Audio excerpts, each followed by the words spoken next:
Bismillahirrahmanirrahim. Assalamu alaikum.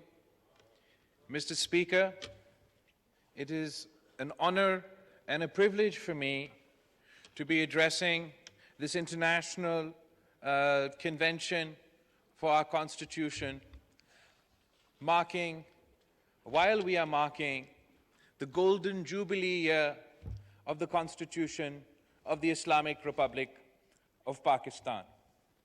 I welcome our honorable guests from friendly countries who have reached Pakistan to take part in this convention.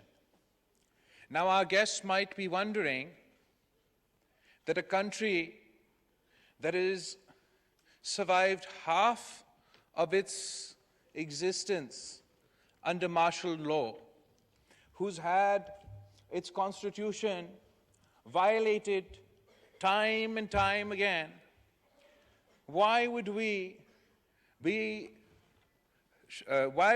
celebrating the Golden Jubilee of our Constitution, given the challenges that we have faced as a democratic society? And the simple answer is, it's something that has always been true for Pakistan. We do not define ourselves by the challenges that we have faced. We choose to define ourselves by how we have faced those challenges. And while it is true that the Constitution of Pakistan has been violated time and time again, Mr. Speaker, we've seen one military dictator after another military dictator usurp the rights of the people of Pakistan. It is equally true that time and time again the people of Pakistan have resisted each and every single usurper, each and every single dictator, whether his name was General Zia-ul-Haq or whether his name was General Musharraf. It is the brave people of Pakistan who've not only faced all forms of hardship, all forms of authoritarianism, all forms of dictatorship, but they have defeated them as well. And the credit for the restoration of the Constitution of Pakistan, the credit for the restoration of democracy in Pakistan goes to the people of Pakistan. Janabi Speaker, we are a young and fledgling democracy. The unity government has chosen to sacrifice political capital in the greater good of Pakistan, in the greater good for democracy of Pakistan, and in the greater good for the economy of Pakistan. And it is why we chose, while we were in opposition, in the face of suppression, in the face of authoritarianism, where not only our leaders were arrested, but the women of our household were arrested. Mr. Speaker, I am proud of the fact that my party and my family have fought against dictatorship for 3 generations.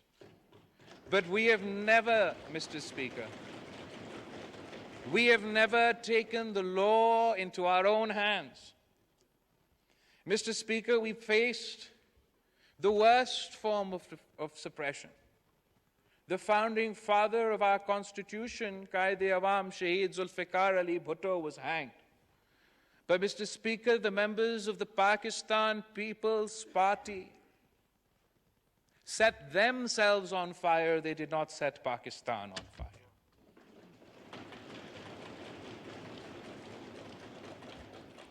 Mr. Speaker, when we lost Shaheed Mohtarama Benazir Bhutto, we did not just lose the leader of our country. We lost my mother after she had lost her father, after she had lost one brother, after she had lost another brother. And at the time, there was great anguish across Pakistan. There was great anger across Pakistan. But even at the young age of 19, Mr. Speaker, I called on my supporters not to take revenge from an institution based on the actions of an individual. And Mr. Speaker, the Pakistan People's Party's motto was that democracy is the best revenge.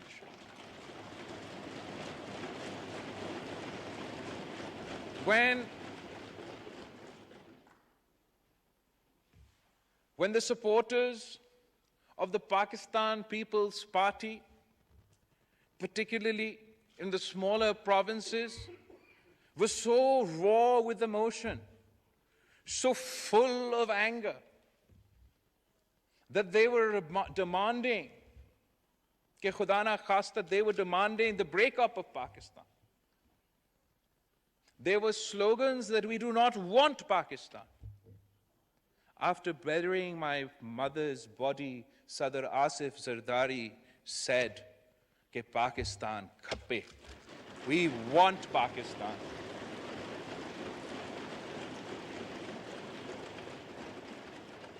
Janabi Speaker, we have faced some of the worst examples of authoritarianism. We've experienced some of the worst examples of authoritarianism.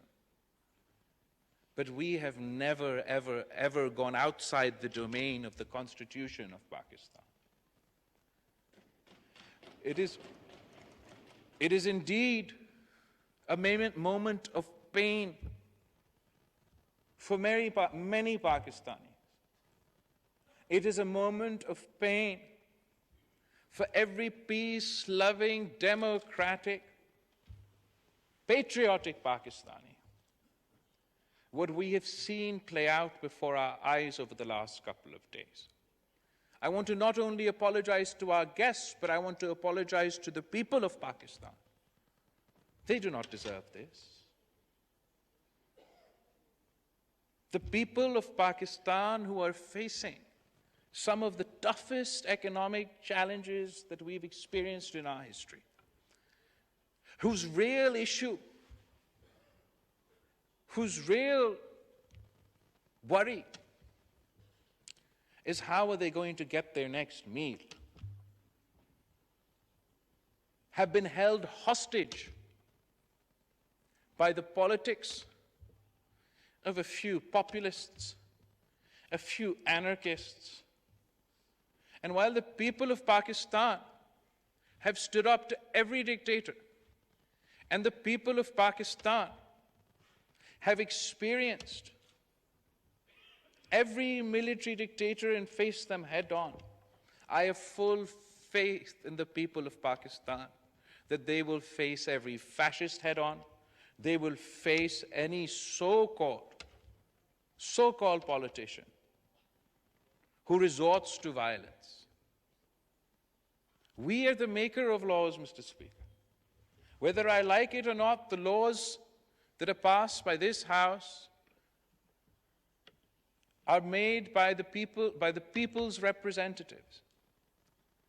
And while we are used to military dictators breaking our laws, military dictators breaking our Constitution, this is the first time we are witnessing a former Prime Minister, a man who sat in that chair, who represented this House, who represented this country, resort to violence, break the laws of the land, break the Constitution of the land. And we've got to this day, Mr. Speaker, because you and I have been too reconciliatory. At the time of the vote of no confidence, when the Prime Minister, the President, and the Deputy Speaker violated the Constitution of Pakistan, we thought that it would be perceived as political victimization if those who had broken the Constitution had been tried for breaking the Constitution, and so we did nothing. when those who were caught by their own party members receiving foreign funding to conduct their politics, when the Constitution and law of Pakistan allowed that you ban any political party who is a foreign-funded political party. We were worried that it would be perceived as political victimization, and we did nothing. When an individual resisted arrest, and a few officers reached his house to present him with his arrest warrant, he turned the city of Lahore into a war zone. We did nothing, for we feared to be perceived as conducting political victimization. We have allowed every single red line to be broken one after another. We have given carte blanche to certain political parties to do as they like. But, Mr. Speaker, today our Constitution, our law, is not being challenged by any military dictator. Our Constitution, our law, is being challenged by a narrow populist, a fascist, a political party that has decided to take up arms against the state of Pakistan.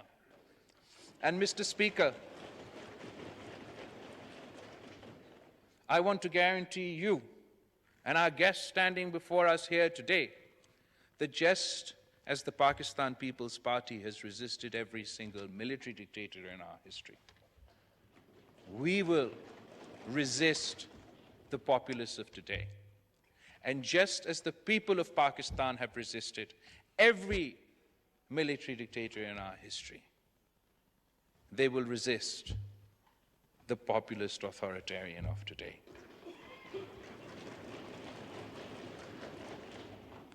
We must all act together, Mr. Speaker, to preserve and protect the Constitution and its laws in good times and in bad.